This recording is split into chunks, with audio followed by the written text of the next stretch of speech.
1986년 9월 15일 경기도 화성군 태안읍의 한 논두렁에서 71세 여성의 시신이 발견됩니다. 피해자는 손과 발이 묶인 채로 발견되었고 성폭행 흔적과 함께 질식사한 상태였습니다. 현장은 외딴 논길이었고 밤이 깊은 시간대였습니다. 경찰은 이 사건을 단순 강력 범죄로 분류했고 범인이 특정되지 않은 채 사건은 일단락되는 듯 보였습니다. 하지만 이 판단은 곧 치명적인 실수였음이 드러나게 됩니다. 그로부터 몇 달 뒤 화성 인근에서 또 다른 여성이 실종되었고 얼마 지나지 않아 동일한 형태의 시신이 발견됩니다. 범행 장소는 역시 인적이 드문 곳이었고 결박 방식과 살해 수법 역시 이전 사건과 매우 유사했습니다. 이 시점에서 경찰은 단순 범죄가 아니라 동일범에 의한 연쇄 범행 가능성을 의심하기 시작합니다. 그러나 당시 대한민국 사회에는 연쇄살인이라는 개념 자체가 낯설었고 이에 대한 수사 매뉴얼도 존재하지 않았습니다. 이후 사건은 멈추지 않았습니다. 1986년부터 1991년까지 경기도 화성 일대에서는 총 10명의 여성이 살해됩니다. 피해자들의 연령대는 매우 넓었습니다. 초등학생부터 중년 여성 그리고 70대 노인까지 포함되어 있었습니다. 이로 인해 범인의 특정이 더욱 어려워졌습니다. 피해자들에게는 공통점이 없는 것처럼 보였지만 범행 방식만큼은 놀라울 정도로 일관되었습니다. 밤 시간대 혼자 이동 중인 여성, 스타킹이나 속옷을 이용한 결박, 그리고 질식사. 이는 명백히 계획적이고 반복적인 범죄였습니다. 사건이 이어질수록 사회 전반에는 공포가 퍼져나갔습니다. 여성들은 해가 지기 전 집으로 돌아가려 했고 부모들은 아이들을 혼자 밖에 내보내지 않았습니다. 화성이라는 지역명 자체가 공포의 상징처럼 여겨지기 시작했습니다. 경찰은 더 이상 물러설 수 없다고 판단했고 대한민국 사상 최대 규모의 수사에 돌입합니다. 수사에는 연인원 약 200만 명의 경찰 인력이 투입되었습니다. 용의자로 조사된 사람만 약 2만 명에 달했습니다.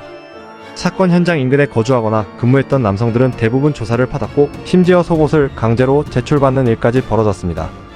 당시로서는 할 수 있는 모든 방법을 동원한 수사였지만 결정적인 증거는 끝내 나오지 않았습니다. DNA 분석 기술은 아직 초기 단계였고 현장에서 확보한 증거물들은 제대로 활용되지 못했습니다. 시간이 흐를수록 수사는 점점 압박을 받게 됩니다. 언론과 국민의 비판이 거세졌고 경찰 내부에서도 조급함이 커져갔습니다. 그러다 1989년 어느 날 경찰은 드디어 8차 사건의 범인으로 윤석열 씨를 지목하게 됩니다. 오랜 시간 끝에 범인이 특정되자 전 국민은 뉴스를 보며 눈물을 흘렸습니다. 대한민국 경찰이 드디어 제 할 일을 해냈다며 곳곳에서 박수가 쏟아졌습니다. 하지만 윤석열 씨는 범행을 강하게 부인했습니다. 본인은 사람을 죽이지 않았고 이 모든 것은 경찰의 잘못된 수사에 의한 것이라며 울부짖었습니다. 하지만 그는 결국 장시간의 조사와 강압적인 분위기로 인해 범행을 자백하고야 맙니다. 하지만 안타깝게도 이 자백은 진실이 아니었습니다. 당시 경찰들은 오랜 수사에 지쳐 있었고 국민들의 들끓는 손가락질을 견디느라 피로감이 매우 심했습니다. 때문에 경찰은 증거가 다소 미흡했음에도 윤석열 씨를 범인이라고 몰아갔고 결국 법원은 이를 유죄로 인정해 윤석열 씨에게 무기징역을 선고했습니다.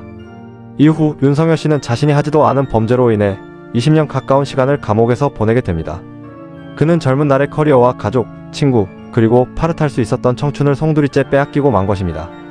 그 시간 동안 진짜 범인은 여전히 자유롭게 살아가고 있었고 우리 중 누구도 그 사실을 알지 못했습니다. 이것은 이 사건이 단순한 연쇄살인이 아닌 국가 시스템의 실패로 평가받게 되는 중요한 이유가 됩니다. 그리고 시간이 흘러 2006년 결국 화성 연쇄살인 사건은 공소시효가 만료됩니다. 모든 것이 끝난 것처럼 보이던 그때 2019년 새로운 전환점이 찾아옵니다. 경찰은 과거 보관되어 있던 증거물들을 최신 DNA 분석 기술로 다시 감정하기 시작합니다. 그리고 마침내 결정적인 일치 결과가 나옵니다. 그 DNA는 이미 다른 범죄로 수감 중이던 한 남자의 것과 완벽히 일치했습니다. 그의 이름은 이춘재였습니다. 이춘재는 1994년 처제의 여동생을 성폭행하고 살해한 혐의로 검거되어 무기징역을 선고받고 복역 중이었습니다. 경찰의 추가 조사에서 그는 충격적인 사실을 털어놓습니다. 그는 화성에서 발생한 연쇄살인 사건들이 모두 자신의 범행이라고 자백했습니다. 총 10건의 화성 살인뿐 아니라 그 외에도 여러 건의 살인과 성범죄를 저질렀다고 인정했습니다. 그의 자백은 차분했고 감정의 동요는 거의 느껴지지 않았습니다. 범행 동기를 묻는 질문에 이춘재는 특별한 이유는 없었다고 말합니다. 그는 분노나 원한, 금전적 목적 같은 일반적인 이유를 부인했습니다. 이 말은 많은 사람들에게 또 다른 공포로 다가왔습니다. 이유 없는 폭력, 그것이 바로 이 사건의 가장 끔찍한 본질이었기 때문입니다. 이춘재의 자백 이후 억울하게 누명을 썼던 윤석열 씨는 재심을 통해 무죄 판결을 받게 됩니다. 국가는 공식적으로 사과했고 잘못된 수사로 인해 발생한 피해를 인정하게 됩니다. 그러나 잃어버린 시간과 무너진 인생은 쉽게 되돌릴 수 있는 것이 아니었습니다. 이 사건은 단순히 범인을 특정하는 것으로 끝나지 않았습니다. 화성 연쇄살인 사건은 대한민국 사회에 많은 질문을 남겼습니다. 과학 수사가 왜 중요한지, 인권을 무시한 수사가 어떤 결과를 낳는지, 그리고 공소시효라는 제도가 과연 정의에 부합하는지에 대한 논의가 본격적으로 시작되었습니다. 실제로 이후 살인죄의 공소시효는 폐지되었고, 이 사건은 그 결정에 큰 영향을 미친 사례로 평가됩니다. 이 사건은 문화 콘텐츠로도 남게 됩니다. 2003년 개봉한 영화 살인의 추억은 화성 연쇄살인 사건을 모티브로 제작된 작품입니다. 영화 속에서는 끝내 범인이 잡히지 않지만 그 허탈하고 불완전한 결말은 당시 현실을 그대로 반영하고 있었습니다. 그리고 영화가 개봉된 지 16년이 지난 뒤 현실은 영화보다 더 잔혹한 진실을 드러냈습니다. 이춘재는 현재 무기징역형을 받고 복역 중입니다.